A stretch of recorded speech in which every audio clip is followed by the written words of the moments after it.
2019 বিশ্বকাপে লিটনের একটা কাভার ড্রাইভে মুগ্ধ হয়ে ইয়ান বিশপ বলেছিলেন he is painting a Mona Lisa here. বিশপের চোখে সেই শটটা ছিল এক ব্রাশে আঁকা শিল্পকর্ম, যেখানে ব্যাটই ছিল তুলির কাজ আর বলটা ক্যানভাসে ছড়িয়ে পড়া রং।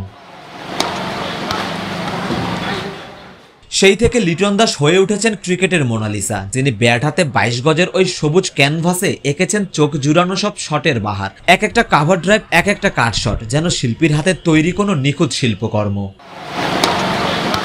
লিটনের ব্যাটিং মানে চোখের আরাম, তবে আরামের ভেতরেই লুকিয়ে ছিল দহন। যখন রান আসেনি, প্রত্যাশা পূরণ হয়নি, তখন সেই লিটনই হয়েছেন ট্রলের শিকার। সমালোচনা, ব্যর্থতা আর হতাশার মাঝে কখনো কখনো তিনি হারিয়ে গেছেন নিজের ভেতরেই, কিন্তু বারবার পড়ে গিয়ে আবারও উঠে দাঁড়িয়েছেন। প্রত্যেকবার আরো দৃঢ়, আরো পরিণত হয়ে ফিরেছেন।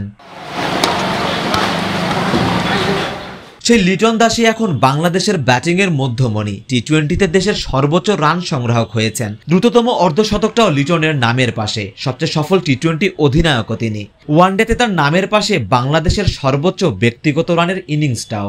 একসময় যিনি ছিলেন অসম্পূর্ণ প্রতিশ্রুতির নাম, আজ তিনি দেশের ক্রিকেটের সবচেয়ে নান্দনিক বাস্তবতা। এখনো যখন ব্যাট হাতে নামেন, পুরো একটা প্রজন্ম অপেক্ষা করে আরো একটা মোনালিসা দেখার। শুভ জন্মদিন লিটন কুমার দাস, খেলা চালিয়ে যাও তোমার মতো করে, নান্দনিক, শান্ত কিন্তু ভয়ঙ্কর সুন্দর রূপে। সারোয়ার সেতু, ক্রিকেট 97।